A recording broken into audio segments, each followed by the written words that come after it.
The following thoughts and opinions we're going to discuss regarding this album are strictly of our own personal interests. We are not professional music reviewers. We encourage respectful discussion and friendly banter in each episode, but we do not condone and will not tolerate bullying or belligerence. You are welcome to take what we say regarding the albums we rate with a grain of salt.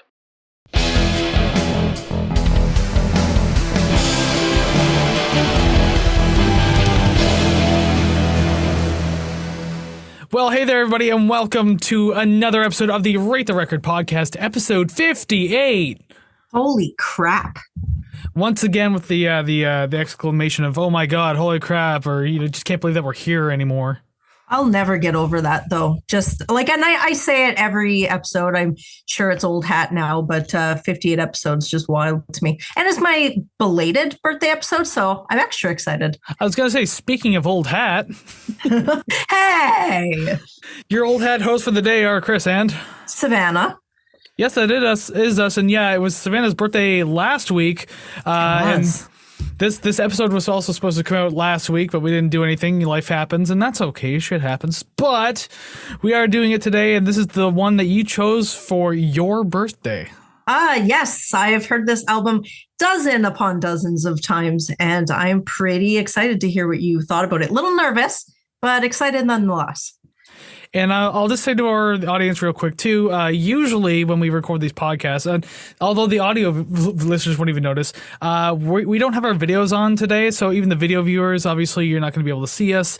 I'm the one who records these conversations on my computer, and it's just not agreeing with us. So we had to turn our videos off in order to save some bandwidth. And things are better, I guess, but this is going to make having a conversation a little more awkward. Yeah, if you haven't noticed, Kris is recording on a stone tablet. No, I was going to say it's a potato with 3 wires sticking out of it into an outlet in the wall. All right, well, fair enough. Yeah, I mean, potatoes can power light bulbs. I've seen scientific videos. Okay, potatoes are a powerful vegetable. So it seems, but we're not talking about powerful vegetables today. We're talking about a band. Speaking of electric, though, we are definitely talking about the band Age of Electric and the album Make a Pest a Pet for episode 58 today. As said, this was Savannah's birthday choice, so we're going to be doing it, even though it's belated. I don't think it should count, but hey, who am I to say that we can't do it, huh? Ha ha ha. Well, me, to start. And you always show your records, and unfortunately I cannot show my record, but I actually have this one. So I went through my record collection of 4 records and said, you know what? I really like this one. Oh, I'll pick it. Do you have it like vinyl or CD? Vinyl, the 2017 re-release. I don't know. Why don't you take a selfie with it and I'll post it in like the video version, because it'll be like a static image, and I'll just put you with your vinyl up right there. If you do send me a picture, it'll appear right now. If not, then there's absolutely nothing on the screen. I'll send you a picture of me holding it in front of a blank wall, like when a parent takes a picture of their child holding up a piece of art. Yeah, that makes sense. And you have to have like a half-ass smile, like you don't really care to be there. Yeah. Oh, yeah.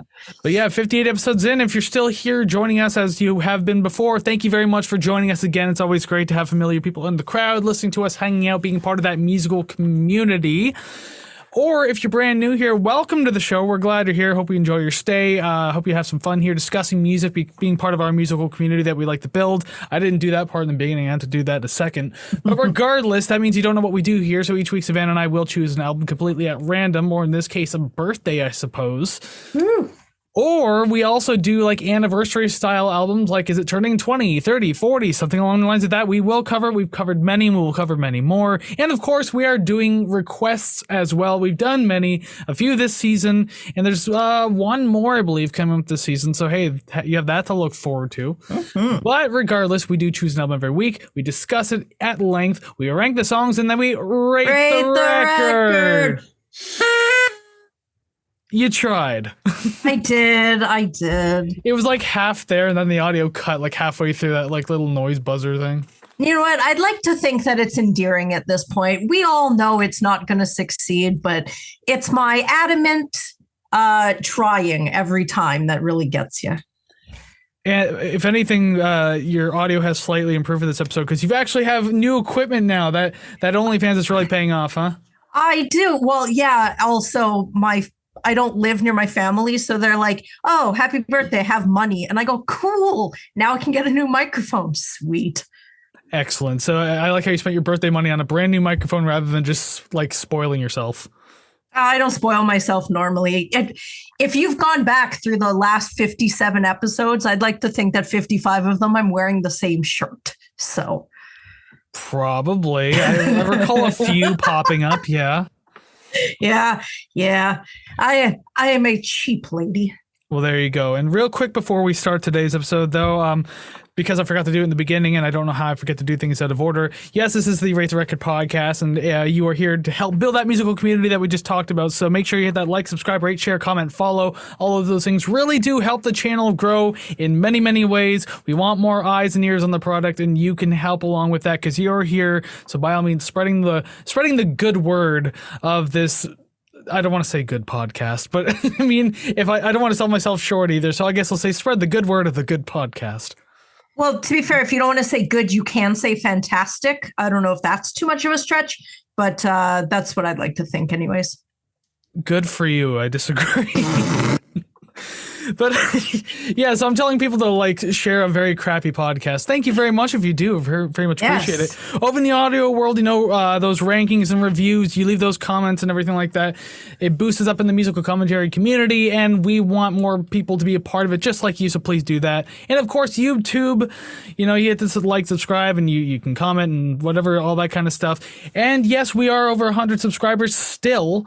So that means we are going to be starting that contest real soon. What contest am I talking about? The one where we give away a record every month for that we are over 100 subscribers on YouTube. I can speak. It's okay. A tongue twister. Apparently. But yes, so that will likely be starting in January, just so everyone knows, so you're not sitting there wondering, like, they said they were going to do it. When are they doing it? I'll declare it now. It's going to start in January. We're going to be releasing a video and a social media post real soon regarding the rules of this and how you can enter and everything like that. So stay tuned for that, and good luck if you do enter for a record. Woo! And I'm not sure if this record is still available, but if it is, you could win this one if you want. Yeah, because the records are drawn at random, and it's ones that we've covered on the show. Yeah. It's not necessarily the one we just previously did. They're drawn at random. We already have the first one drawn. I won't say which one it is right now. Ooh. But yes, they're completely drawn at random, so yeah, who knows? The Age of Electric could appear in February. They could appear next December. They could appear 5 years from now. Who knows? Maybe never. Beautiful. We never know. Well, anyways, it's time to actually jump into this episode. So I think the birthday girl should tell us a little bit about, I was going to say her favorite band, but I can't say that as a joke because you only said like dozens of times that you've heard this album. Yeah, well, I mean, I've owned the CD since I was like a teenager. But you know, it's one of those comfort albums you put on, you don't really pay attention to it, and you know, makes you feel good. So, fair but enough. you'll find out how good it makes me feel later on. But I do have some background information about the band as per usual. Alrighty. And the Age of Electric formed in Saskatchewan, Canada in 1989 and is made up of two sets of brothers, Ryan and Kurt Dahl on lead guitar and drums, and Todd and John Kearns on guitar and bass. The band's EP Ugly was released in 1993, and that gave way to their debut album in 1995. Now, this is a little side note. Excuse me. Also, I'm getting over a cold, so excuse the incessant coughing. Excuses. Well, I mean, why do you think I didn't record last week? Excuses? So I did say that the Ugly EP was released in 1993, but as I was going through my box of crap so I could show all my Age of Electric goodies, I have a cassette tape that is dated 1990, 1991. So Wikipedia is definitely missing something. Oh, well, there we go. They had a couple EPs and tapes and whatnot released before that, but back on track, they released their debut album, self-titled, in 1995. In 1996, Kurt and Ryan Kurt and Ryan Dahl, rather, would release an album with their side project, Limb Lifter, which was fairly popular in Canada, and they're still going now with, moderate breaks in between. And I am aware of who they are as well. Yeah, I actually have their logo tattooed on me. Ooh, how dedicated.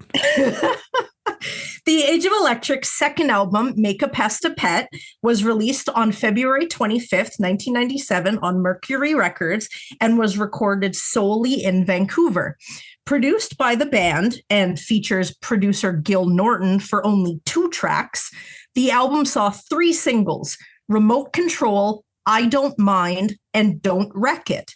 The lead single, Remote Control, was a top 10 hit in Canada, and the album itself peaked at number 78 on the Canadian Albums Chart.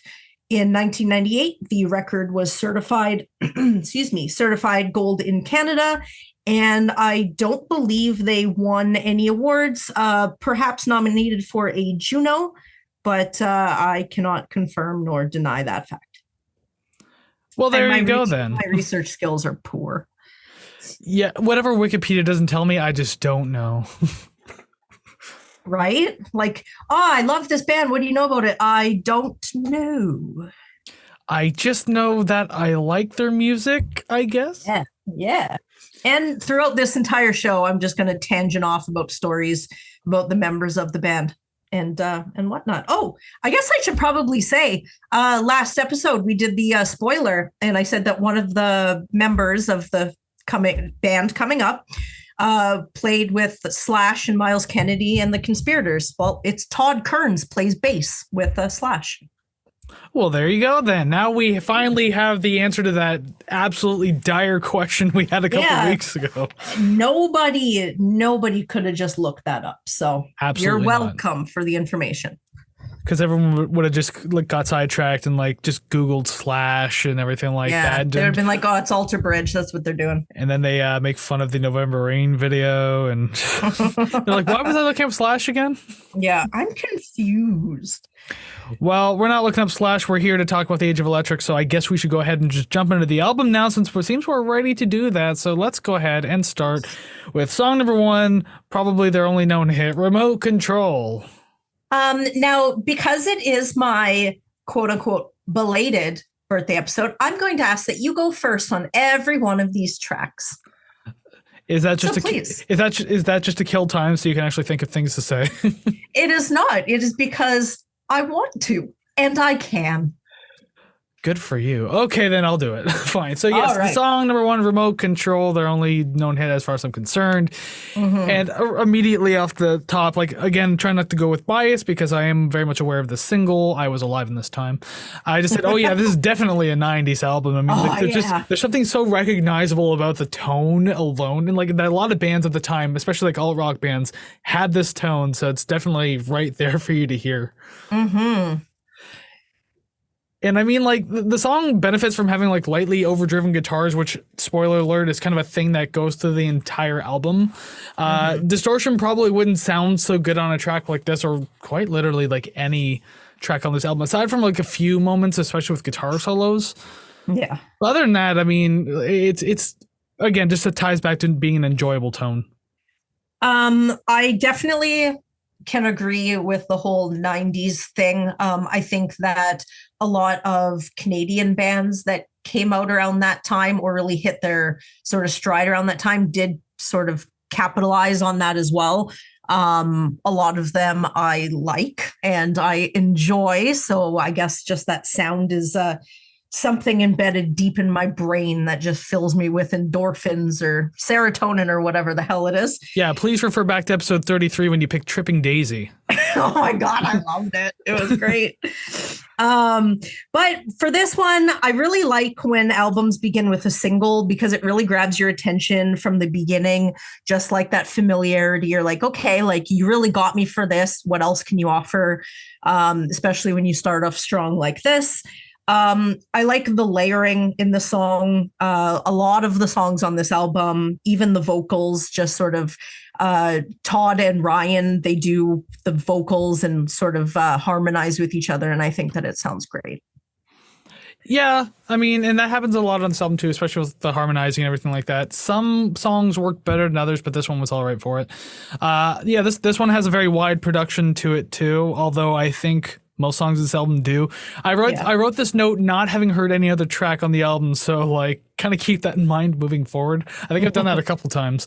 Yeah, so the soundscape's filled out. Sounds really good to me for that. And I mean, obviously a very easy and memorable hook. It's easier to see why this was a single and why it leads to the album. So yeah, like totally understand why this one would be on the radio.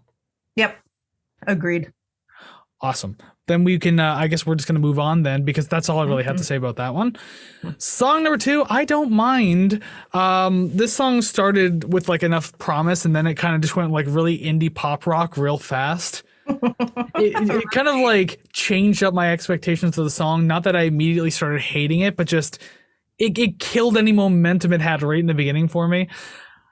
And also there's background vocals in this whole track that I more often than not find annoying. So I mean, we're off on a bad foot here. Oh no. Yeah, already. Oh no. That's no good. My first line is I love singing along to this one while also taking over the background vocals, because I'll just sing all of it all at once. Hey, I mean, if you can fit it all in, why not, right? I always want to dance to this song. Like I find the drum fills nice. I find that they help lead into the next section, and they don't feel like I know that some songs that we've reviewed, to me, I don't know how to describe it other than the verse doesn't feel like it flows into the chorus nicely. It's just sort of butted up against it. It doesn't sort of overlap into it, if that makes any sense. But I find that the drum fills for this one really help sort of mesh the verse with the chorus, and I always like that.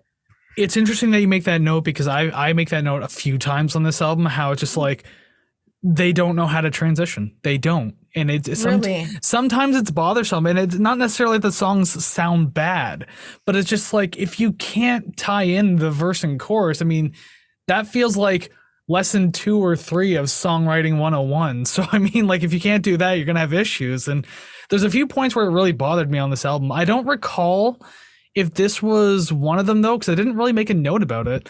The only other notes I really have are that like I again, kind of a blanket statement on the album. I love the tone on the instrumentals. It's really pleasant on the ears. Actually, later on, one of my notes literally says the sound is sharp but warm, meaning like it's a very clean tone, but it's not like abrasive on the ears. It still feels warm and soft in a way. It's hard to explain. It was pleasant overall, and I think that's like most of the songs on this album.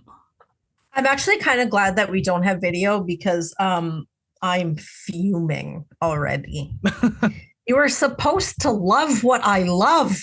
Did I not promise you that I was going to tank this album because you didn't give Mets an A rating? Yeah, but like you're full of empty promises. It's just this one is just you chose the wrong one to actually fulfill that. Supposing. Yeah, I don't really have too much about this song. Like I do like it. Again, I don't know if it's just because I've heard it a million times or if I actually really like it, but it makes me want to dance, and that's proven to be a positive with me. I am glad that we don't do a lyrical analysis, because just from, and this is, through the whole album, if you kind of hear glimpses of the lyrics, what the fuck are they talking about? I have no idea. And I know that mostly Ryan Dahl's lyrics, because he writes a lot of the lyrics and a lot of the music, if not with the whole band. But his lyrics to me make no sense. They're just they're either cryptic, or it's like you throw dice and you're like, yeah, okay, what rhymes? And I found that the outro was a bit long, but that's really it. Is it lyrical writing in the same way of like mellow gold era Beck? I've never heard that, so I don't know. Oh, it's his first album. That's when like Loser came out, right? Yeah, maybe. Like that's entirely nonsensical. Just saying. Like Yeah. Yeah. I don't know. I want to give you examples of lyrics, but then we're going to get into lyrical breakdowns of what the hell that means. So, And that's you know illegal what? on this show. It is. It is. I will be arrested. But if you want to know, the lyrics are everywhere. It's ridiculous. It's like, I don't know. I'm sure it makes sense. I'm sure it's an analogy for something. But when you have an entire song that's an analogy, you're like, the music's great. Yeah, fair. And I don't know. Maybe I'll take a look at the lyrics and see if I can make heads or tails of whatever the hell's going on. Because I honestly didn't really pay attention to any lyric in this album. I was just kind of like listening to the music and going by that because I'd never heard this album before. So if I want to start breaking down lyrics or paying attention to them, I need more than like a couple of listens. That's true. So yeah, this one definitely didn't get that treatment, but who knows? One day maybe I will. But yeah, the only other thing I have to say about this one is just a good pacing out of the track overall. But like, it really feels like they could have done more to spice it up. But I mean, it's fairly straightforward all the way through. Sounds good for what it is, but I don't know. There wasn't a whole lot to catch me on this one. And this one was also a single, so I don't know if they were just playing it safe, releasing this one, but yeah. Yeah, and being 3 minutes and 23 seconds, that's really playing it safe. Although, granted, there's a lot of songs on this album that are like nearly the same length. Like the next two tracks are literally 3 minutes and 33 seconds. Yeah. Yeah.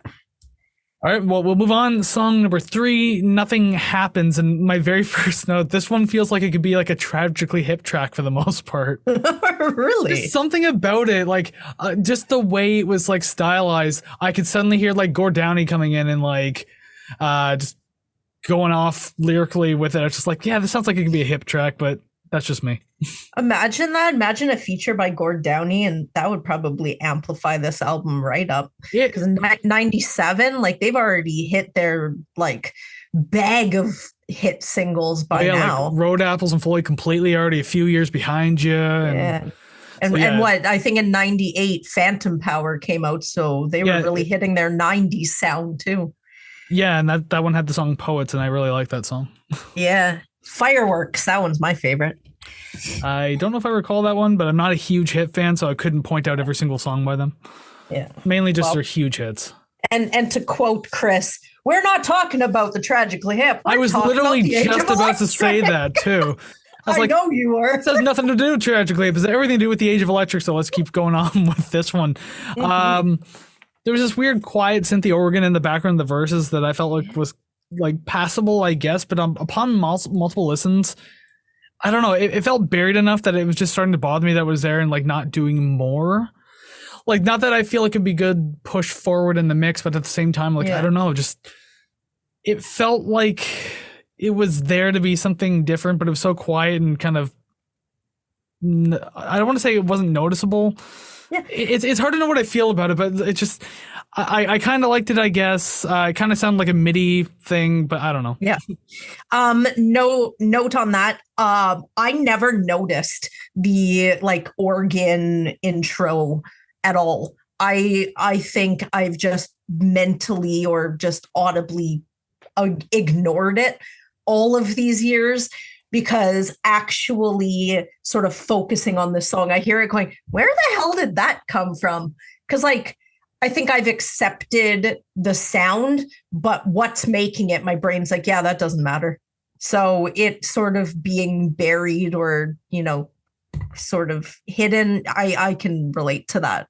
Because I was very surprised that I didn't really notice it. Is it the same idea that we can always see our nose, but our brain chooses to ignore it? Yes. And it's funny because as soon as you say that, like I look down at my nose going, oh God, that's always there. And you'll probably see it for the next few minutes, but then your brain will eventually forget about it again and just you won't even worry about it. It's kind of like I could set off a bunch of fucking triggers right now, like, you know, the whole idea of manually blinking and manually breathing. You'll do that for like a minute and then your brain will just be like, oh, I got this. Weird. I've been tortured with that before when I'm just like, don't tell me these things. You are now manually blinking. You are now manually breathing. It's like, stop. It bothers you. But anyways, on to music. Weird. You said you were going to go on tangents. I'm the one doing tangents now. Yeah, but all of my tangents relied on visual cues. I have like a signed album I was going to show. I have a set list from the show I went to see in 2016. Pictures, selfies. I'll insert them into the video version. Right? I'm going to. It's all good. That's my job as an editor. I had a whole story about how I got this Age of Electric cassette tape from Ryan Dahl and I traded him a Facebook page. Traded him? Right? Oh, okay. You want me to go on this tangent now then? Wait, hold. Okay. Let me say my last few notes for the song, and then you can do whatever the hell you want. All right. And then I'll give my notes, and then before the next song, I'll actually tell the story. Yeah, there you go. Because I'd rather not do the tangent in the middle of this particular track. The only other two notes I have, there's like this cool duo solo in the middle of the track, fun little moment. Tonally it sounded great, so there's something to enjoy about it. And the verses worked much better than the choruses for this one, in my opinion. There's just something more effective about them. The hook itself didn't catch me, so the chorus felt kind of like a little forgettable, but everything else about the song I enjoyed. All right. I'm sure there's some positive in that. I think so. So just sort of expanding on my note about the organ, not really paying attention to it. I do like how it scales up leading into the pre-chorus, but it does get a little more annoying as the song goes on, like now that I've sort of fixated on it. I really like how loose and relaxed the solo feels. It does sound good. I'd like to think that's really just his playing. I've seen him play and he just, I don't know. I just assume he just sort of baseball mitts the neck and just plays, but it sounds good. So that's cool. I do wish that the solo was closer to the end. I felt that there was far too much song that came after it. So either I had forgotten there was a solo and I'm anticipating a second one, or it just kind of feels like the song sort of dragged on a little bit too long. Yeah. And even at 3 minutes 33, it felt a lot longer than it actually is. And I've kind of always felt like that. So just not a fan, huh? Shit talking an album that you chose. Good job. I don't pick albums just because they're A+ in my eyes. I pick them because I want other people to listen to them. That's the only reason. Why do you think I picked Psychotic Symphony? I just want other people to listen to them. I feel honored knowing that I'm only the 11th person to have ever heard that album. 11th? Yeah, right. Yeah, probably Whatever. 5th. Yeah, okay. Whatever. 3rd? Jeez, you really just you keep chopping this wood down. Jeez. Anyways, do you want to hear this damn story or not? No, but you're going to tell me anyways. Go ahead. Damn right I am. Okay, so Limb Lifter, their third album, I believe, was released in like 2004. So I thought, I'm like, oh, Limb Lifter isn't going to get back together. This was like 2000 and I don't know, 2010 or something, 2011. So I set my Facebook name as facebook.com/limblifter. Didn't think a single thing about it until one day I get a friend request from Ryan Dahl. And I was like, oh my God, this is awesome. And it took me so long for me to realize why or how he found me. And it wasn't until like I went to my own page for some reason. I was like, oh, he probably just typed in facebook.com/limblifter. So I'm like, well, I'm not very special. So he messaged me and wanted the Facebook name because they were starting the band again. So I'm like, oh, like, no problem. Like, I'm not going to hold it hostage or anything. But I did say, do you have a tape cassette copy of the Age of Electric's latest Plague? If you look it up on Google, I'm sure you'll get a picture of it. I'll take a picture of mine. And he said, yeah, he's like, I'm sure I have one or two laying around. So I gave him my address. He sent me a tape and a couple stickers, and I purged my Facebook account. I deleted it, and now it is his. So I've just completely got rid of everything in it. Yeah, that was all. Like I moved it over to a new one. So like a lot of friends were lost. I'm sorry, worth it. Have a cassette tape, no way to play it, and I will never play it because I'm terrified that it'll get chewed up. So this has been never played, only opened a couple times. Yeah, you'll buy a small ass boombox from Value Village, put the tape in, just immediately and it's gone. Oh my God, yeah, one of those cool silver ones that the reason it's at Value Village is because it doesn't work. It's got great bass, but no midsection. Yeah, but there's that story behind that. I also have a signed copy of the Age of Electric's self-titled album that I have a story about, but I'm sure I'll blast that one out later on in the episode. Yeah, you can't unleash all of your stories at once. You got to spread them out like, like a fine spread on toast. Right? This episode is the toast and your stories are the spread. Yeah, the good parts. Yeah, the only good parts of the episode, the redeeming parts. Exactly. And meanwhile, I'm sitting here. It's like, can we just get through this? And then you're just like, man, you complain a lot, don't you? Song number 5, you complain. It's not. It's Unity or Grenadine. Is it? It is. I scrolled too far on my page. Oh, well, that shows you how fast I want to get through this whole review. Meanwhile, right? We're like telling stories and shit. You just want to get to my story. I know. Unity or Grenadine. You're absolutely right. That's what it is. Mm-hmm. Probably should have just did you complain right there and then go backwards, but it doesn't even really matter anyways.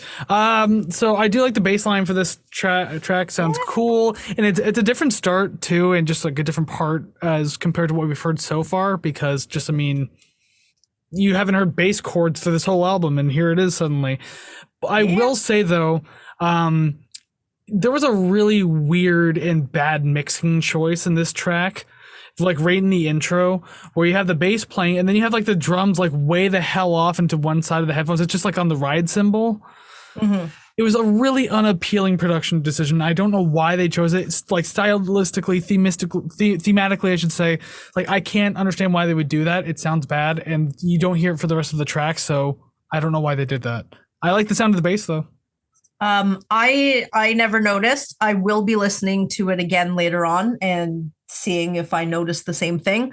But my first note is, yay, it starts with bass and it's not just rapid 8 notes. So very pleased with that. I do like that the drums and bass kind of take center stage for most of the song. But like you had said, I want to go see what you're talking about with the whole drum thing at the beginning. Yeah, it's like right in the very beginning. Did you listen through speakers or on headphones or anything? I mean, I have done both, but to do this review, I did half and half. So I can't recall what I did with this one. Because I heard it in headphones, just at that part, and just I don't know if it was just the mix Spotify gave me or something like that, but just it was particularly bad for that part, and I didn't like it. Well, the one on Spotify is remixed, so I don't know if that was a recent choice. I'd have to go back and listen to my actual CD and see if it's on there. I would question who went back, did that, and got the green light, because that's terrible. Oh my God, it's like such a short part too, and it's like it stuck out so much in my mind. It's funny how like negative things are so memorable to us, but then like positive things like, oh yeah, I like that. I just don't remember a lot about it. Mm-hmm. Yeah, it doesn't really say on this this record who remixed it. But it it doesn't really say. That's all right. There's Mellotron on this track. Notice that completely right away, and of course I'm always going to mention it because it always catches my attention. So hey, good on you for that. I do like how for the most part, like the bass takes the lead with the melody, or at least that's how it feels. So that's really cool. It is something different to appreciate, but it also makes the song feel kind of bare, because the other instruments don't really feel like they pick up too much of the slack. Mm-hmm. So I don't know, like you got this cool lead bass, but then it's just like you have nothing else filling out any other area. So just again, production wise, felt like a little strange to me. Yeah, it does feel a little, I don't know, hollow, I guess. I don't know. I agree. It doesn't really fill out too much, especially like even when the guitar comes in, it still sort of feels empty in a way. I don't know if that was by design or whatnot. I do like that this one is kind of a slower sort of tempo, slower pace without stopping the flow of the record. Yeah, it kind of came in at a good time because the last 3 tracks have been like a pretty moderate pace, I guess. Yeah. So something that kind of make you feel like it's slowing down is good. And yeah, once those guitars kicked in, it kind of felt like a whole other track at that point. And I mean, both sound fine on their own, but this is just another one of those moments where like it didn't meld all that well together. So it's like when we mentioned earlier about like the whole verse chorus scenario, this is kind of like that too, where it's like, yeah, you have this whole other portion. It sounds like a different thing. Doesn't really blend well together. So I don't know, just a lot of weird choices in that matter. Yeah, I can see that. I respect that. I don't know. My last note is, again, I enjoy the vocal harmonizing. I'm going to say that every time it comes up. I'm pretty sure it comes up a couple more times, but yeah, I don't know. When I can really hear it, I think it sounds great. There's one coming up later I know that sounds bad, and it has to do with falsettos too. So Oh, probably. I wrote a note about it. I can't remember what song it is, but when it comes up, we'll know exactly Yeah. which one I'm talking about. All right. All right, now I can complain. Haha, funny joke in there somewhere. Number 5, You Complain.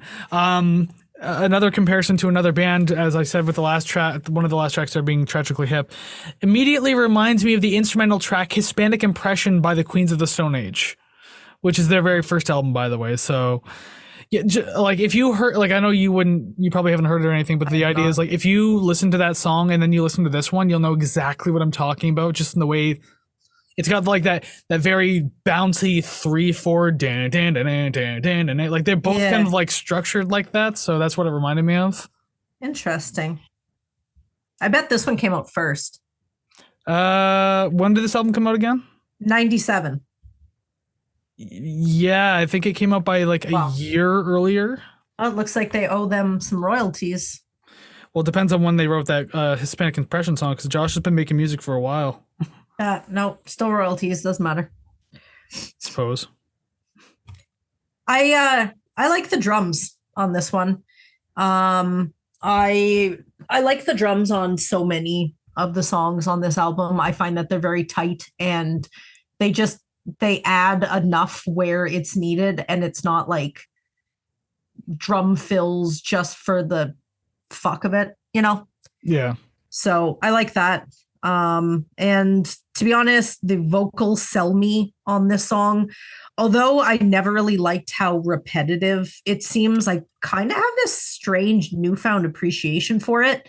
And I know that I say about another song coming up. Just, I never really liked it before. But having to listen to it a couple times back to back to back, I'm like, okay, the song's not as bad as, I used to think it was. So that was good. Kind of redeemed itself. Well, at least you have the benefit of being able to do that, because again, like this was like my first handful of listens, so I don't get to go back and have that retrospective like, I didn't like it then, but I like it now. My opinion was the same on pretty much every listen. The song does have like a lot of repetitive like riffing in it, and to me, after the first minute, that riff gets really annoying. Mm-hmm. Just like the main guitar riff, like I don't know, it doesn't really do anything other than just kind of play it straightforward. It bothers me a bit. It definitely sounds better when they like start incorporating like guitar chords into the sound and everything like that. It's a lot better. That when it moves into the chorus is fine, but just I don't know, just that same riff over and over again, just because of the style of the composition. It's like you need to do something else besides just this. I think the one part that really annoys me is I don't really know what it is, but it kind of sounds like siren-y because it's just like a high string. It's like over and over. I'm like, I could do with less of that. But yeah, I think I know what you're talking about. Like I'm trying to remember like a lot of these tracks at the top of my head, but again, being new, it's kind of hard to. Yeah, but I think I know what you're talking about. There's one part of the track that I liked, and that to me they kind of blew it though. It's this part that's like in the middle towards the end where like it's the volume starts getting a little quieter, and I felt like they were dropping to like build back into something like a little like more energetic. Is it right when it ends? Something along, I think so. It's towards the end. I know that much. Like it was kind of like they were playing that riff. It was getting quieter. The instrumentals were getting quieter, and I was like, oh, this is where they can pick back up and really just fire up the ending. But it didn't really do that. Like they picked back up, but at the same time, like the energy wasn't there, which there could have been. There could have been something interesting. Like they should have used that idea a little more, but it just feels like they botched the energy and like could have built it up a little better, spent a little more time writing it. It could have been a lot better. Man, you do complain, eh? I do. Oh my Lord. Yeah, I got nothing else for that one. I complain so much that I scare myself. Pun. This time it's timely. Number 6, Scare Myself. I had to get one of them on the nose there or whatever. Well, you know what? I'd like to think that I gave you the assist, so... I mean, hey, if you want to pat yourself on that, go right ahead. I will, thank you. I'm not going to humble brag, but I did do that for you. Oh. Anyways, yes, so song number 6, Scare Myself. I'm just kind of reading through my notes here. What the hell does that mean? I'm having another one of those moments. Uh-oh. Oh, okay, yeah, I got you. Just because I forgot how the song started, and the song essentially starts with the chorus. Yes. So because I said I'm assuming the latter portions are the chorus, and so I had to figure out what the hell I was saying there. I like them a hell of a lot better than the verse. This is one of those songs that had an awful transition between chorus and verse. I hated it. There's an absolute disconnect between the two that don't even feel like they're part of the same song, and it frankly takes away any of the positive feeling the chorus gave me. Mm-hmm. So I don't know what they were thinking for that one. Interesting. I like both parts independently. I can definitely see what you mean about it sort of feeling like disconnected, disjointed. I like that the verses are kind of like slower, I guess.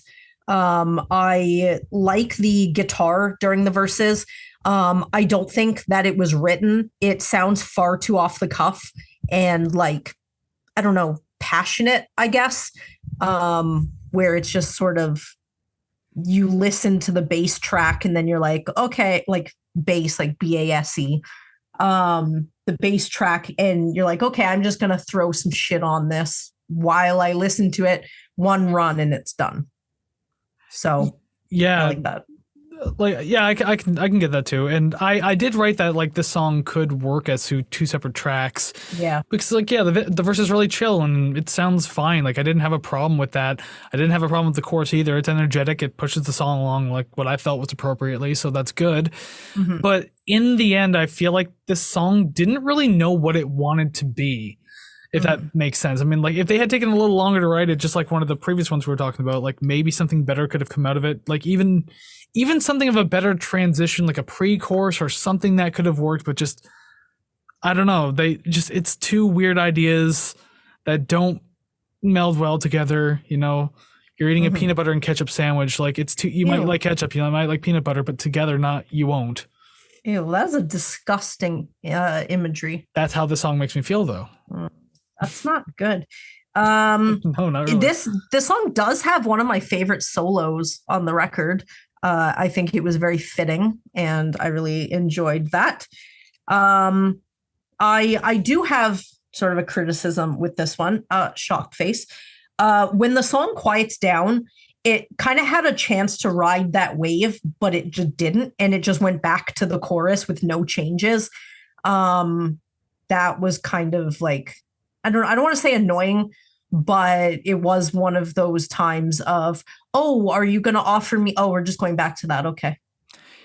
There's so many moments on this album where I feel like the band was afraid to take chances. Mm-hmm. Like they have a formula. They're like, okay, let's stick to the formula, as if like if you veer from this, your career is ruined. Yeah. And like I feel like this happened quite a few times on the album, which is unfortunate because I feel like if they like, you don't gotta go crazy, but I mean, like, if you tried something a little different in a song and just, you know, threw in something a little different every once in a while, like, I think it would be actually way more appreciative and, like, beneficial in the end. Mm-hmm. I get that. I don't have much for that one anymore. Yeah, me neither. I did a lot of complaining for that one, but I mean... well, I mean, I'm used to it now. It's fine. Yeah, notice it's the ones that you pick where I'm usually like, this sucks anyway. Yeah, I've noticed. Thank you. I'm not doing it on purpose. Wink. Lies. Song number 7, Blow Up. So far, like for this track, it had a really good pace to start. I liked it. Definitely sounds like something out of like a 90s, 2000s teen comedy. Really?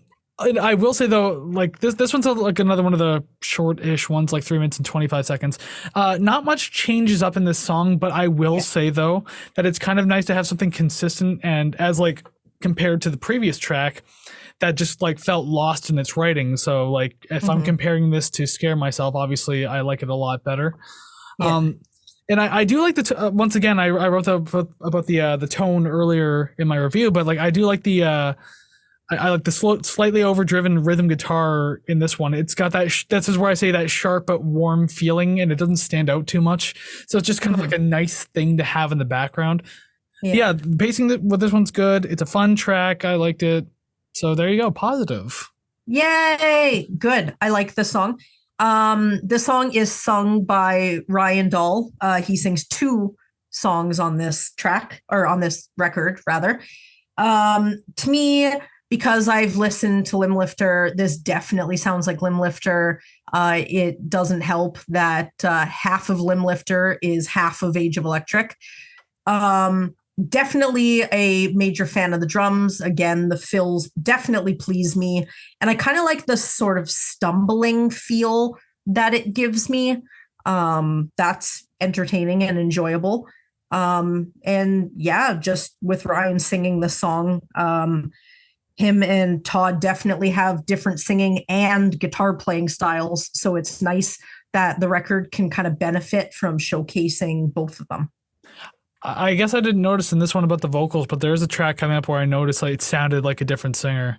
Yeah. Because you have the one main guy who's like higher pitch, a little more nasally and everything like that. Whereas like this other guy, it sounded like a little more like held back, I guess, in a way in his voice. Mm-hmm. So just, yeah, there's definitely a difference there. And again, that'll come up. I don't remember which song. I think another few ones coming up.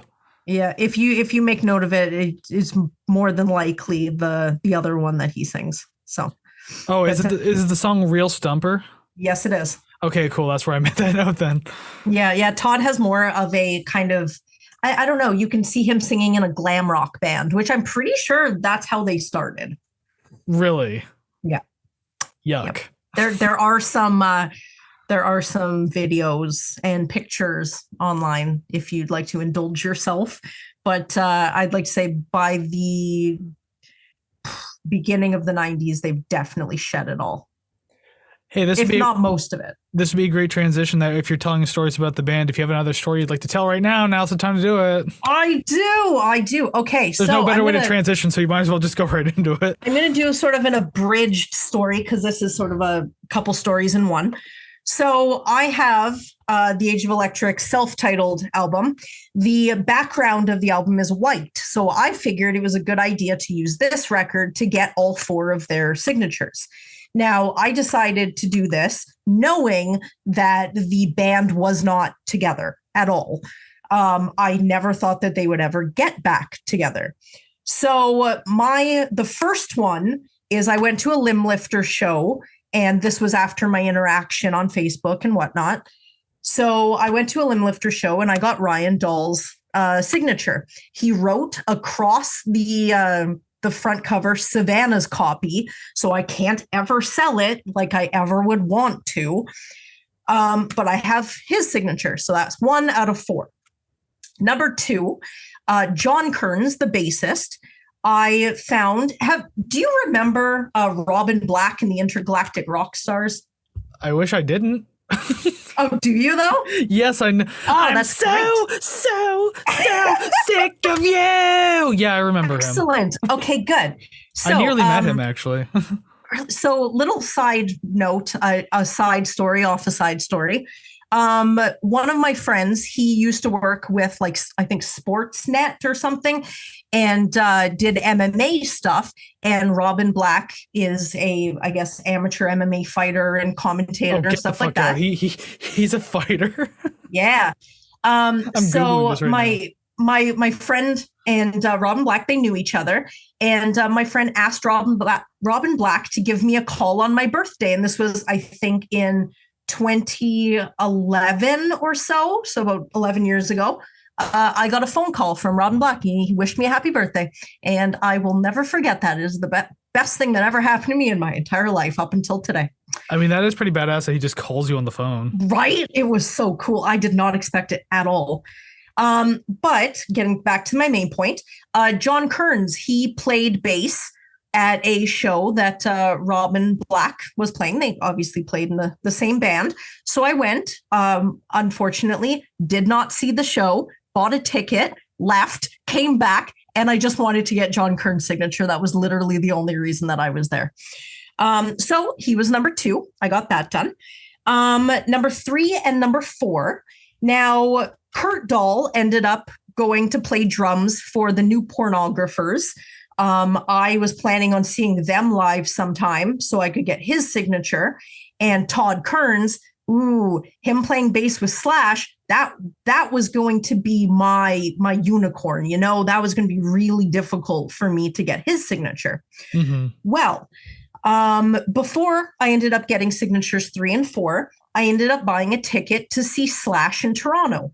Now, a friend of a friend was living across the street from the venue.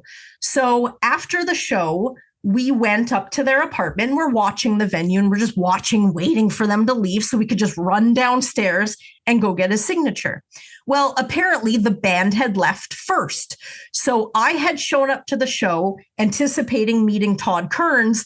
Meanwhile, I ended up meeting Slash and getting his signature instead. I mean, that's a pretty good consolation prize. Right? Yeah, it ended up working out and it was awesome. So fast forward until 2000, I believe 16 or 17. I can't really put my finger on it.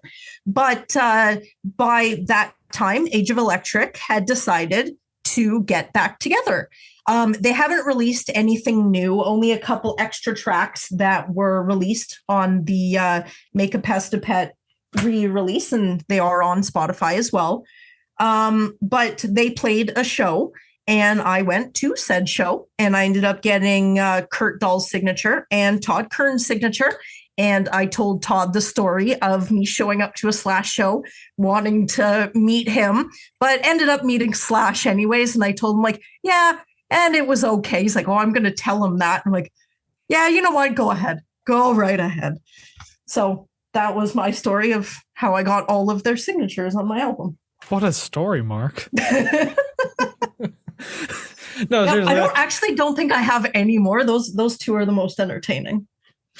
Well, I mean, hey, that was still a pretty cool story, though. I mean, like, at the very least, when I got to meet like Nine Inch Nails, I was able to get all their signatures at once. Yeah, see, that's cool though. But then I had to carry this big. It was also like a 4-disc album. It's their Ghost album, and so it's huge and bulky. And I had that in my pocket at a concert, since I was going right to the concert from the autograph session. So, and I was in the crowd, not in the seats. So there was also a mosh pit going on. It was chaotic, and it was hard to not damage it.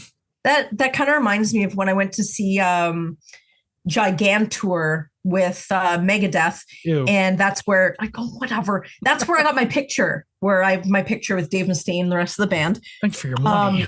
But they gave me a poster, which I'm pretty sure you've seen the bottom of in my background. And so they all signed it and everything. I'm pretty sure it was already signed by the time I had received it. But because we got VIP tickets, or I got VIP tickets, we were at the barrier at the front of the stage. And there were a couple guys that were part of the VIP section, and they were just loaded. They were just so drunk, but they have their signed posters and they're like hanging them over the railing and they're getting all torn up and everything. And I felt so bad for them because they're just not in their right mind to take care of this. And the entire show for me was based around protecting this poster. That was it. Like, you bump into me and I'm going to throw some forearms. Like, you stay the hell away from me. I want to hang this fucking poster. So I feel really bad for the guys who probably woke up in the morning, looked at it and went, well, shit. Well, maybe sucks. Don't get shit-faced at a concert then. Right. Exactly. Especially if you have to protect something. Hell no. Yeah. Imagine you went with a baby, got shit-faced, and you wake up the next morning. Where's the baby? Oh my God. That's terrible. And it's just sitting in the middle of the empty auditorium, just in a stroller. That's it. Just crickets. Really. Well, what a story that was indeed. Yeah. Heck yeah. And so I guess then you had that Megadeth poster and you're just like, I hope I don't wreck it. Song. So yeah, we'll move on. Song number 8, Don't Wreck It. And I will say, as compared to some of the other ones, this song does a better job of transitioning into and out of verse and chorus. So that it's like these increasing slopes of like less energy to more, if that makes sense. And I could appreciate that. At the very least, though, they did a better job in this one. So I had to point it out, considering I've been talking shit on that particular style of writing now for the last 7 songs. I have the same note. Verse to chorus transition is seamless in this one. So then we both notice it, which means it's got to be a fact. And then there's a call and answer. I believe it's like towards the middle of the track of saying "Please don't wreck it." Yeah, it's just after the middle of the track, and it has like the most. This is where it was weird to write this note because I had to write it in a way that made sense. It has the most '90s vibes to it on an alt rock album made in the '90s. Like it was a single too, so maybe that's why. It's not that whole call and answer thing doesn't happen anymore, but just with the tone, the style, the pacing, it was very, very 90s. Yeah. You know what? The more that you point that out, the more I kind of think, you know what? I have a type. I definitely have a type. So if you were going on to a music Tinder and you were going to date an album, could this potentially be one of the runners up? Oh, 100%. Yeah, and I Am an Electric Firecracker by Tripping Daisy, their album that came before the one that we reviewed. Oh, are you going to be in a polyamorous musical relationship with two other albums? Yes. What Damn a right. world we live in. Mm-hmm. Do you have anything to say for this song? I'm sorry. I'm, like I said at the beginning of the show, I'm getting over a cold, so I'm really just trying to sniffle without making any noise. So, and also too, just like once again, we don't have our webcams on, so this is the first time we haven't seen each other while recording. Right, and so it's like, is he going to stop talking? There, yeah, like I don't. Am I going to talk over him? Who cares? Doesn't matter. It's my birthday. Precisely. I've always had a soft spot for this chorus, and attempting to hit those high notes. I sing like Eddie Vedder. So try, and I don't know sort of what to really call that, but I call it yeah, it's because those are the sounds he makes when he sings. Like I don't know what a tenor or a whatever is, but I definitely sing more on the lower end. So trying to sing with Todd Kearns and kind of going up there, it just does not happen. Although I attempt it every single time. I find this just a generally pleasing song. I do find that the ending is drawn out a little too much, but you cut that down for a radio edit and bam, you got gold. Well, I mean, if you had gold, then it probably would have done better than it did. But in my eyes and my ears, gold. It's funny just listening to you say that because my last note actually has to do with that final like minute and a half of the track, the ending. Mm-hmm. Like, and I was sitting there like, you know, I'm not exactly hating the album so far up to this point or anything like that, but I'm looking at a 5.5 minute track on an album full of like 3.5 minute tracks. I'm like, what the hell are they going to do with 5.5 minutes? Yeah. And actually, to be honest, I honestly didn't mind it. It was like just like a kind of a minute and a half instrumental jam type thing. Yeah.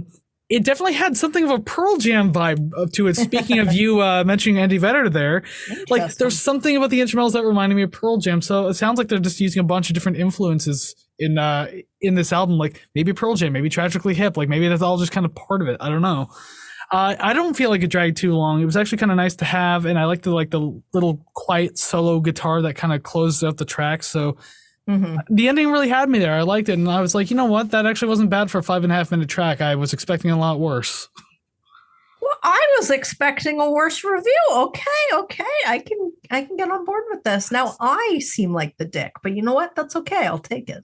Yeah, I mean, we have to have the opposing views every once in a while. So I'm glad without even saying anything, we just know which songs that we can go completely 180 on. Yeah. All right. Well, I'm down for that. I don't have much else other than at the very beginning, I was happy that the reggae-esque riffs ended real quick, and then the rest of it, I was like, yeah, this is awesome. I like it. I would have to listen again. I don't recall reggae. I think it was just the guitar strum pattern that reminds me of sort of a reggae beat. That kind of like that second note, like up strum type thing. Yeah, whatever that is, it's okay.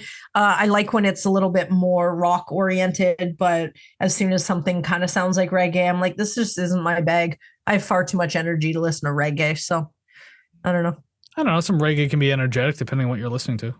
Yeah, not really. Just say you don't like reggae music or the people, be racist, and we'll move on.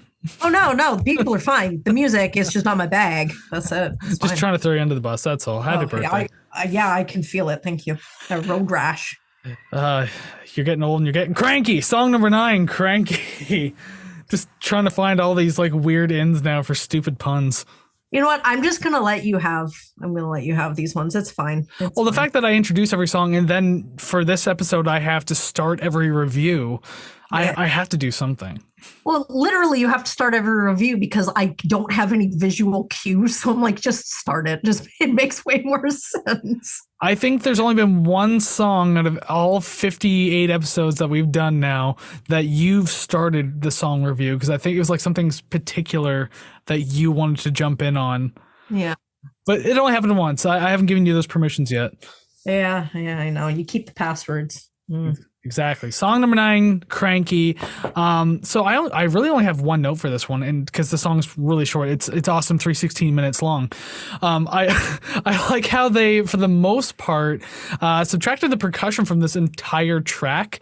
Mm-hmm. At first, I felt like the song kind of like lacked and suffered from it, but then, like upon a few listens, I actually kind of appreciated that they did something a little different, and it made for like a relatively chill song that also had just enough energy to kind of like let it breathe on its own. So this actually wasn't all that bad. It's not like that's not like super top of my list, but it's not bad. Just a note, 6 Steve Austin reference. I like I like that this song is kind of like a come down from the last track. And is it ever a come down? It is, like you said, very simplistic. Nothing is too overdriven, which is nice. It's pretty much the verse and chorus melody over and over, then it's done. More like a palate cleanser, and it definitely worked. Yeah, there wasn't a whole lot to anticipate. Like I was kind of sitting there, especially on the first listen, waiting for the drums to come in. You kind of get these percussive hits every once in a while, these quiet little percussive hits, but like there's no snare, there's no cymbals or anything like that. It's like kind of like a kick drum or maybe even like a low floor tom. Mm-hmm. But that's all it is, and you know what? That's all it really needed. It didn't need to go too overboard. It didn't even need to have like a standard like ta ta ti ti ta kind of drum beat. So I mean, I liked this one. It was fine.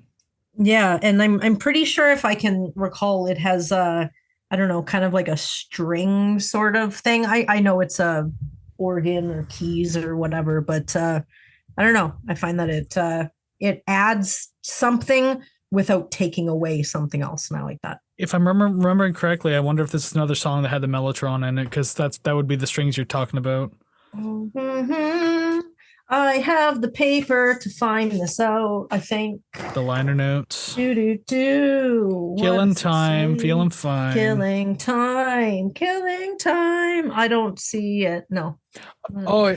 Oh damn! I just realized it sucks that we didn't have the video because like I had a gag for you for your birthday, but now I can't do it because it's like completely visual, so I can't describe it. Right, this completely ruined everything. It does say mellotron on here, and it doesn't say any other instruments. So okay, then it's 100% mellotron. Then cool. Yeah. Figured as much. All right, we'll move on because 13 song album, so we got to keep going. Song number 10, Real Stumper, and this is that one that I mentioned that hey, this sounds like a different singer, and then you confirmed that for me, so now I know. 100%. I did write the introduction is promising. I do like that slower beat and everything just kind of happening with the instrumentals. Everything sounded nice, but this is where I really noticed that it was a different singer because I was like. First off, I asked if it is, and you've answered that question for me. And I just said, he's really a hit or miss for me. Like, there's parts that I like, and then there's parts that I don't like about it. Okay. So it's just kind of weird to just have a song where I'm sitting there like, I don't like the way he's singing. Okay, that's not so bad. Oh, wait, now I don't like this. Yeah. I get that. Like, I can't recall any songs off the top of my head, but I definitely know that there are songs from other artists that are like that, where certain parts I'm like, oh, this is pleasing, and then they hit a certain note or a certain vocal run and it like physically makes me cringe for some reason, and I'm like, oh, I hate this so much. But it's not like a spotlight of the song, but just having it there, I'm just like, you know what, I'm just going to skip this entire song because I can't handle those parts. So I get that. Yeah. I will say, because I usually point this out on my reviews anyways, shout out to the work on the tom drums in this song. As always, I think they sound good. I like that like rolling rumble feeling that it gives in the verses, so that's really cool. And I mean, realistically, this song has some good things going for it. It doesn't really feel complete, though. It's in, Oh no. I don't know. Like, it feels like they had a verse and a chorus, and they're just like, okay, this sounds good. But then they just said, screw it, it's a song now. Well, Like- maybe writing the song was a real stumper. Maybe it was just maybe. I can't put my finger on it, but just maybe. Interesting. Realistically, though, yeah, maybe it was because I mean, the verse was fine, the chorus was fine, but like they didn't really have any good like fillers, no lead-ins, like no real good pre-chorus or anything. Like the song felt kind of lacking, so it felt incomplete to me. I do notice and have always noticed that the vocal melody just kind of seems like conversational, I guess. I don't know how else to describe that. Other than it like doesn't feel forced or rehearsed or anything. It just feels like, again, it was written while recording and then bam, song complete. Like maybe there was music and you went in and just like started talking and then done. But I'm down for it. I liked it. Like Blow Up, this one immediately got my attention when I first heard this album. It not only has a different vocalist, it kind of has like a different vibe to it than the rest of the record. I don't know how else to describe that, but I guess my favorite part of the whole thing is I really like how it like naturally comes to an end. It isn't forced. It isn't like faded out. It's just, it ends on the end of a bar and that's it. You're done. And I like that. Yeah, because there's a few songs in this album that kind of feel like it's like they're one chord too short, like it like leaves you in suspense a little bit. Or there's one where it keeps playing the same thing and I'm waiting for that resolution of the song ending and then it does it again and again. And I'm like, just end, please. And there's also a couple of abrupt endings on this album too. Yeah. Which those aren't always so bad, just depends on how the song flows. Like you really need to pick and choose your endings carefully because it's like, you know, it's like if you had an abrupt ending during a ballad. Like that would feel so off-putting. Yeah, that's true. All right, so I guess we're good to move on here. So song number 11, Mad at the World. At this point, we're getting pretty late into the album though, but I was saying that at this point I'm tiring a little bit of that uppy poppy alt rock sound that they've kind of had in the album so far. The last few songs at the very least ventured into slightly different territory. And that was good for me. That kind of gave me something new to take in. But like this is just kind of a return to what they've mostly been doing up to this point. So I was trying not to be so weary of it, but it was hard to. Oh my God. Okay. I only have 3 points and I just want to run them off one after another and then let you finish because I think we're going to agree completely on this one. Even though I've heard the song dozens of times, there really isn't one thing that ultimately sticks out to me. And it reflects a few songs we've heard previously. So I can definitely relate to it sounding very familiar in a way. And oh, never mind. My last note is irrelevant. So just the 2. That's fine because actually I only have one more point as well, and it is kind of irrelevant to that portion.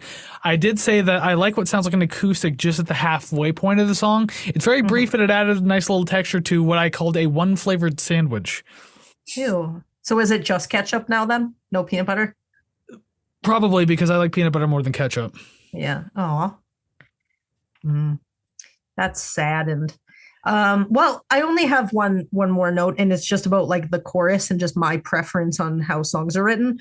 I enjoy when the chorus is cut short and you only get half of it at first.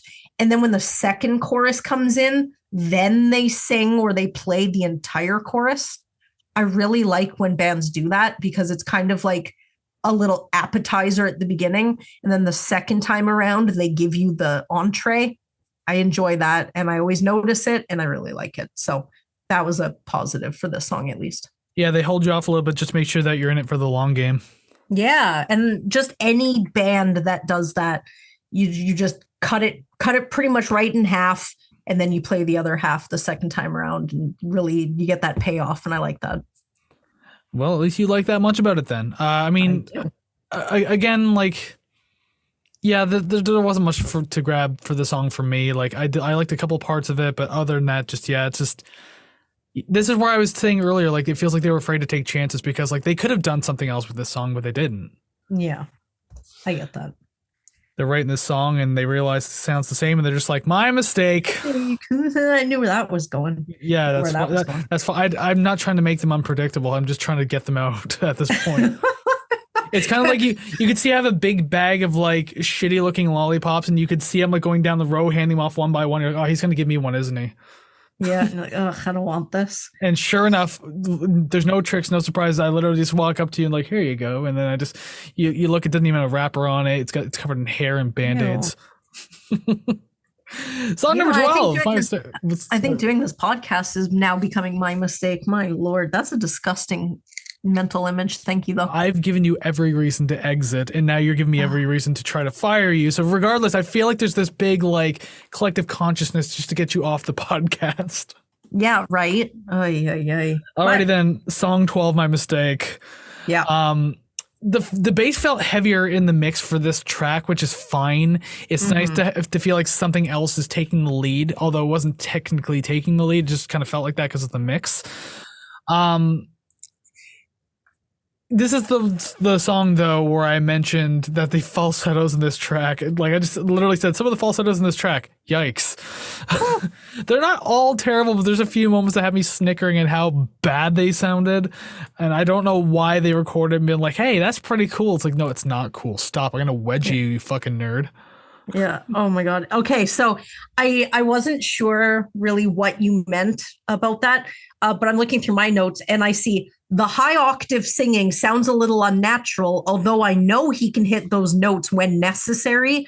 Yeah. Doing a whole like run of them is kind of like, what is happening? Well, then I'm glad that we more or less agreed on it then. Yeah. Yeah. Like, cause the way you phrase it, I'm like, oh, maybe it's, the harmonizing, maybe it's higher in the background, but yeah, it's definitely like an entire bridge of just really high singing. Like, yeah, and I mean that's what the falsettos are. It's just falsettos are iffy. I know a lot of musicians use them, and like some people use them all right, some people not so much. This was not used all that well here. Yeah, fair enough.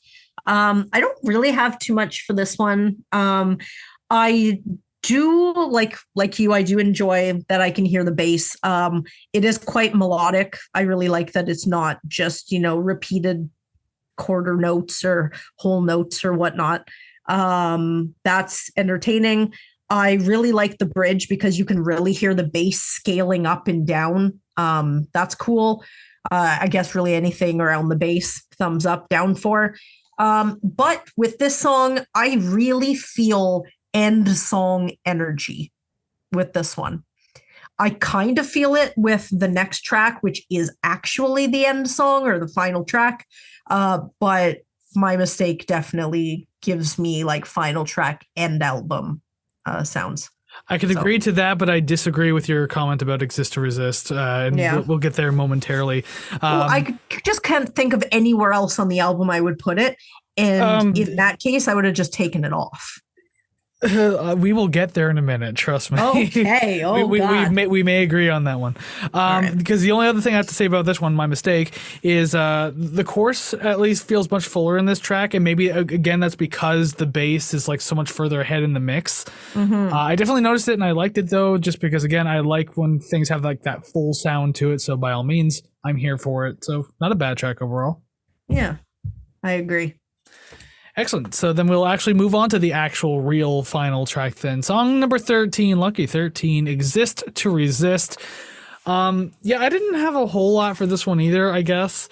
I had a bad feeling about the song going right into it from the first second because my first note, the chorus effect on the drum at the beginning, no. What an awful intro. Really? Like straight up, I'm just like, there is no need for what you just did with that effect. Like, I've made the comment before in previous episodes where it's like some bands will find excuses to use effects and they don't really do anything for the music. They don't do anything to enhance anything else, or just, I don't know. It's weird to me. So like the fact that was there, it was frustrating. But then like the rest of the song played out. And this is where I kind of just told myself there's not much more to say about the song that hasn't already been said for previous tracks. Yeah.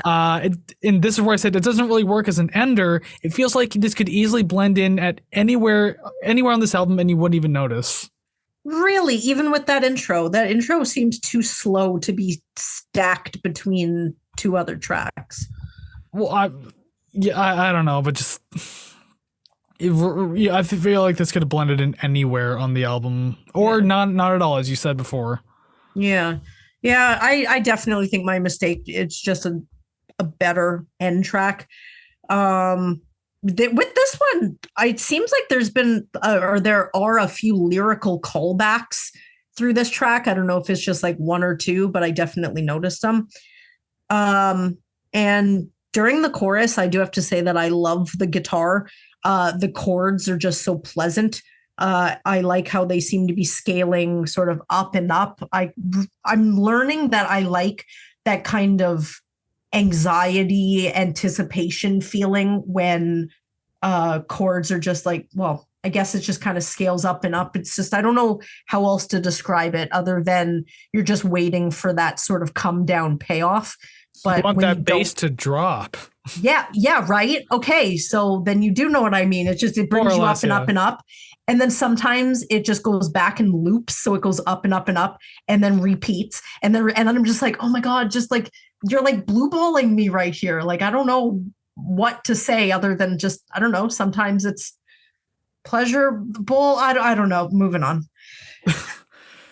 No, it's fine because I only have one more note anyway. In just kind of tying into my first note about like the chorus effects on the drum. No, why the hell was that there? Yeah. I'll just read this part verbatim. What was with that final minute? Some random avant-garde portion that really has no place on this album or serves any purpose. I get that some bands do bloopers or outtakes at the end of the album, but this was entirely unnecessary. Like the song ends, there's about 5 seconds of silence, and then a whole minute of just like bells and such. Yeah, like distorted church bells, and the guitar kind of like sounds like it's kind of slightly tuning and just plucking strings. I'm just like, what the hell is... There's been nothing like this on the album so far. And did you say that there was an album after this or no? No, this was it. So it didn't even lead into anything. It's like, oh, we have a surprise for you on our next album. It's like, there's like, it did nothing. So why did you insert it? Like, it's, I don't know. This is weird to me. Like, maybe if it was a bonus track, I could forgive it and we could just not review it. But I mean, like, it's part of this song. So I had to say something. Yeah. I don't really think much of it. Normally, once it hits that 5 seconds or so of silence, I'm already moving on to the next album. So whatever. But I could be wrong, but I feel like that little bell, whatever end part is the beginning of Don't Wreck It music video. I could be incorrect, but I'm pretty sure. I'll have to look into that. Well, I mean, it's not uncommon for bands to do that where they'll take chunks of songs and put them at the beginning or end of their like music videos. Like the one that comes right off the top of my head is like Gotha Life by Korn, but the opening like few seconds of the video where the guy picks up the boombox and walks to the car, that's actually the beginning of the song It's On by Korn. And then it goes right into Gotha Life. So just like bands do that all the time, so that doesn't surprise me. So you're probably right. Yeah, I don't know. I just open it up on YouTube and I think I'm wrong. So whatever. Who cares? Doesn't matter. We're at the end anyways. I was literally trying to tell you that you're probably right and you're just completely pushing that off to the side. No, Happy birthday. Yeah. That's your birthday gift. You're right for once. That I'll take that as an agreement then. But yes, we are at the end of the album discussion. So hey, thank you very much for making it this far. And of course, you gotta let us know what you think of the album too. Did you listen to it? What did you think of it? You can always let us know down in the comments below of wherever you're watching and or listening, because there's comment sections everywhere. So please go ahead and do that. If I had to kind of like do a quick little review of this album, this is kind of something I think we're just starting to do now at the end of the episodes, like a brief like sentence or two of saying what we thought about this. Realistically, I wrote, it sounds like they had fun making this album, but 13 songs was overkill on what could have made a good 8-song record. Ouch. Maybe. I definitely, well, I don't want to say I can agree, but I can see where you're coming from. this album just kind of means more to me, I guess. I don't know, not audibly, but I guess just like emotionally in a way. Well, you have so many stories attached to this Right? band, so I can see why you would feel that way. I know. And I was gonna say, if you're leaving comments and whatnot about how you would rate this record, tell me, are my stories good? Do I leave the house enough? I mean, Kris tells me I don't, but I mean, I got stories. Yeah, from the past. Yeah, I know, like nothing in the last 10 years for sure. But anyways, this record, it's nice. I like the Canadian 90s sound that I'm like super fond of, and I may be a little partial. But I picked it. I have to like it. You don't have to like it, but I mean, hey, whatever. It's better that you do anyways. At least one of us can say like far more positive things about the album, I guess. Yeah. Well, I mean, we need that back and forth where I'm right, you're wrong. That's pretty much it. That's kind of how we're going this. Just before we move on to ranking the songs, my last request for you is: can you get your best friend Ryan Dull to subscribe to the channel and maybe comment on the video, please, and thank you. All right, awesome. I could ask him or send him a DM, but I don't really know if I want him listening to this entire thing. So, well, if anything, he'll hate me more than he hates you. It's fine. I feel like I talked far more shit than you did, so I think you're a little more safe than me. Well, I mean, to be fairly honest, I do have a limb lifter tattoo. So if anything, I have pledged my allegiance to the limb. So is it in a place that you can comfortably show an audience? Yeah, it's on my wrist. Okay, there you go. I want to make sure it was like in the middle of your back or like no. like on your chest, like right on your like solar plexus. Oh no, I took it from their debut album's CD cover, and I had one of my friends tattoo it on me because he was a tattoo apprentice. It looks like shit, but I love it. And it's there forever. Forever and ever until we get that sweet Ko-fi.com/rate the record money where you can use that money to remove a tattoo. Right, $300, and they'll put your name on me. I'm kidding. That'll never. And for happen. I was gonna say for $5 a month, we need a good handful of people on Ko-fi. So go ahead and support Savannah's tattoo removal. Exactly. While you're doing that and signing up for Ko-fi.com/rate the record to support us financially, we're gonna rank the songs now. So yes. I mean, I guess not above our heads since we're not on camera, but I'm gonna do this on screen anyway. So on screen now, boom, graphics have changed. It's not just a static background anymore. There are names, there are numbers, and there's going to be more names because we had to put song names there. We have 26 things to put all together on this 113 songs a piece for Age of Electric and Make a Pest a Pet. That's a bit of a tongue twister right there. Yeah. Well, I'm looking at our list, or I mean my song list anyways, my ranking list here.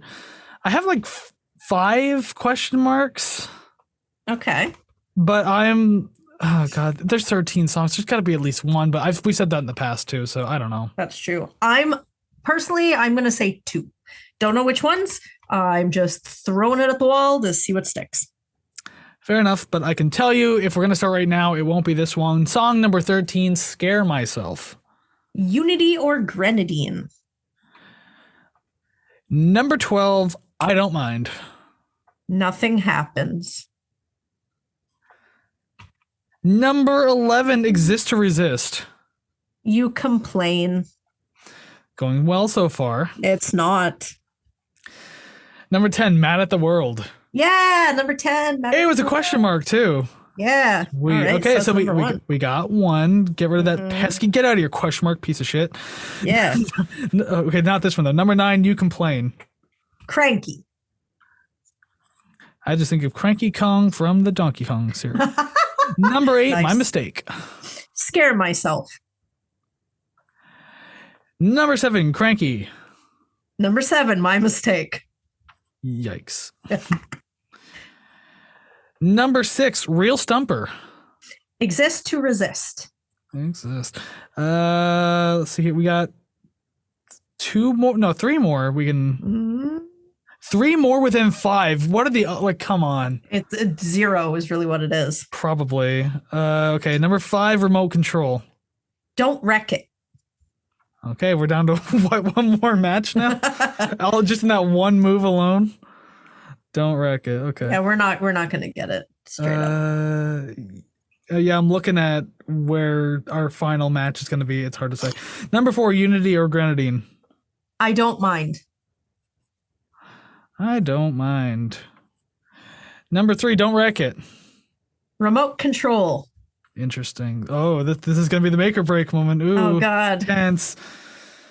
Number 2, Nothing Happens. Blow Up. Close. Yeah. That's my number 1, Blow Up. Mine's Real Stumper. Yay. We like Ryan Dahl songs. Well, I like one of them. Yeah. Real Stumper was like, what, halfway up my list? Yeah. Well, either way. Yay. I'm actually pleased with your number 1. It's not what I thought it was going to be. After listening to the whole album, I thought it might be Cranky because it does sound so like sort of different. Yeah, pretty much that was the only one that I could think of. I mean, well, that was like pretty much the halfway point in my list. Mm-hmm. You surprise me sometimes. And you know what? That's fine by me. I'm getting old now, and I'm full of surprises. I'm actually full of less surprises than I was. So whatever I got left, I'm proud of, I guess. Fair. Alrighty then. Well, we got a match. I mean, I want to complain, but I won't because we actually got one. Yeah. In these days, getting one is like we might as well get 100 because that's what it feels like in my mind. Yeah, we used to do so well. Go check out some of those old episodes where we actually agreed, and now we've sort of come into our own. And now we get like 0 matches most of the time. The ones off the top of my head are like Daughters, Red Hot Chili Peppers, like specifically Blood Sugar Sex Magic, the Eagles, which broke the record. Those are the ones, those are the good ones where we matched a lot. So go ahead and go check that out. Yes, but don't do that yet because we got to do one more thing. We actually have to rate the actual record, the name of the podcast. So let's go over now. Transition screen, boom.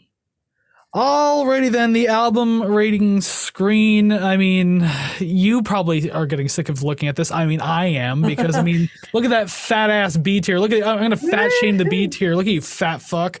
Yeah. Yeah. I can do that because I created it, okay? I mean, I'm allowed to make fun of it.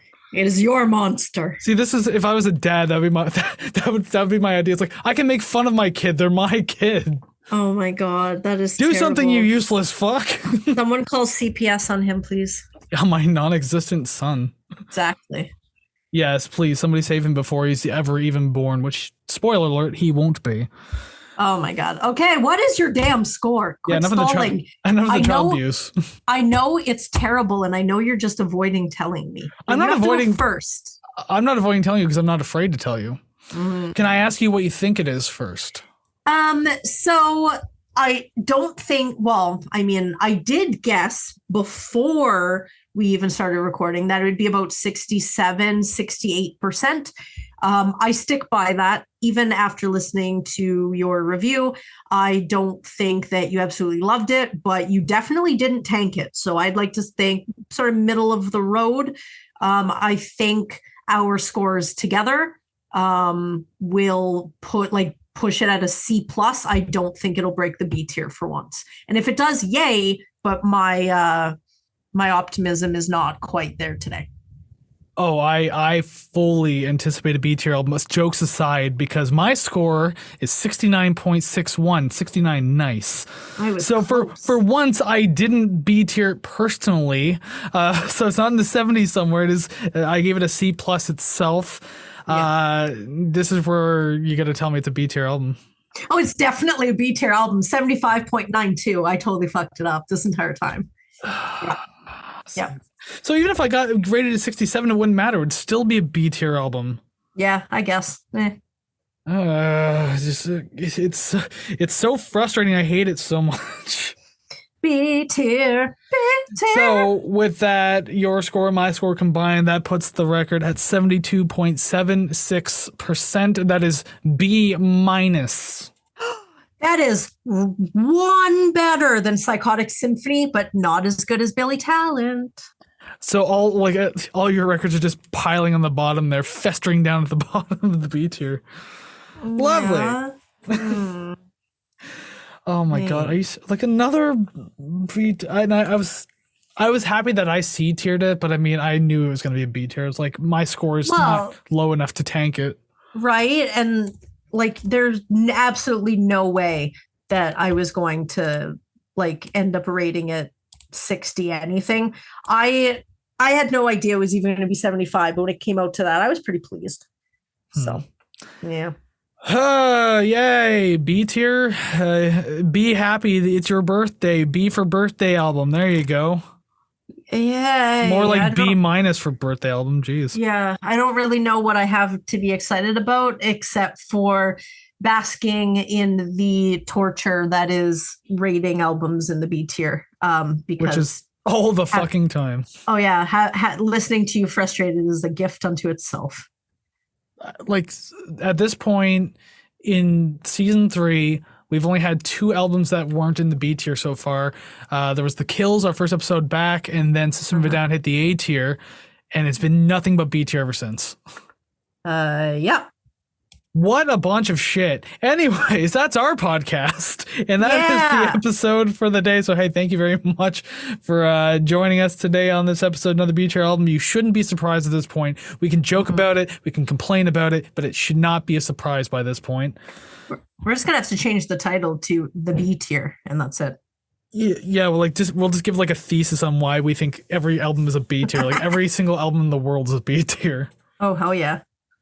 So thank you very much for joining us. And of course, let us know what you think of the record down in the comments below wherever you're listening. Let us know, you listen to the album. Where would you rank the songs? Where would you rate the record? What's your favorite? What's your least favorite? What something other? Is it not a B tier? Is it a B tier? I don't know. Tell us, because my God, we're sick of listening to each other. Yes. Oh my God. Yes. And if you have any fun stories, whether it be with this band or any other ones that we've covered, I really want to hear them. I'm really interested in sort of artist interactions and stuff like that, because I know that I've had quite a few entertaining ones, and I'm really curious to see if anybody listening has the same. So, yeah, especially if it is a band that we've covered before, you can always go back to that episode too and like leave a comment there if you feel like it'd be more relevant. But by all means, we always get notifications of new comments. So even if it's on a really old video, if you go back to episode 1 Pearl Jam and tell us about a Pearl Jam story that you have where you like got drunk with Eddie Vedder, by all means, we will see the comment and we will respond. Oh, hell yeah. God knows I will talk about it, because stuff like that is so entertaining to me. I love it. Yeah, it's not like Facebook where if like you go like a post from 2 years ago, people think you're weird. I don't know why that's weird though. It's just like it's on the internet forever. So if I just saw it now, I'm gonna like it. But regardless, we appreciate the old comments too. So by all means, if you want to go back and comment on an old episode, it's never too late. Yeah, and of course you can find us over on ratetherecord.ca. Over there you can find all the links to all the streaming platforms that you need, all of our social medias, which is at Rate the Record Podcast over on Facebook, Instagram, TikTok. And I mean, you can also find Ko-fi.com/ratetherecord over there too if you want to financially support the show and, just help us do things in the RTR Club a little bit. You'll get a shout out on the show, your name at the on a thank you card at the end of every episode. What else do we do? Bonus content, I guess. Yeah. I know what we do. And of course, if you have a band and you want us to like review one of your singles and B tier, by all means, we will do that. $5 a month, RTR Club. Join up and have some fun. We know how to do nothing less. Yes, we are like neutral ass B all the way through. You could have like an epic God crushing song and it'd be like solid B plus tier. Yeah. That's how we work around here. But anyways, yes, thank you very much for joining us. But just before we go, we do like to give you like a little bit of a sneak preview of what's going on next week. Assuming we don't take another week off, we do have an episode. And not only that, though, it's another request and probably at this point the final one for season 3, because we only have like a few episodes left, I think. Ooh. Something along the lines of that. We're done in mid-December and then we're gone for a month. Regardless, next week is a request. There's not much I could look up on this band right now. It's a band that's only been around since 2013, but one of the members is a longtime friend of someone who is a visual effects artist for the movie 300. That was the best piece of trivia I could find. I can't even like half-ass guess like I normally would. I have no idea. You could just do what I did last week and just say Dio, and I'd be like, you're probably right. Yes. Weezer. Dio featuring Rivers Cuomo. Glenn Danzig. Ew. Yeah. I don't like any of that. I don't like Dio or Glenn Danzig. Yeah. Well, there you go. That's what we're doing. How about Weezer featuring Dio? There you go. Sure. They'd probably do that, like Van Weezer. Holographic Dio, though. Like this happened in like 2012 21. But can we still get like a holographic version of Dio who's still kind of like hunched over and old and scuttling around the stage? Oh, yeah. I don't want young prime Dio. I want old scuttling Dio. Yeah, like thinning dyed hair and everything. Small man standing on a box to look taller. Yeah, I want that Dio. Yes, that is exactly what we get for sure. All right, well, while we lay out the pricing plans for how much that's going to cost us in the end, we're going to go ahead and let you go for the week. So until we see you next week, go listen to some awesome music. And I guess for Savannah's birthday, go listen to some awesome music like this album. Yeah. Oh, he said that he is being held hostage to say that. I can tell you that much. Yeah, because we're not on camera, so you can't see it as proof. Anyways, go listen to some awesome music. We'll see you again next week. So take care, friends. Bye-bye.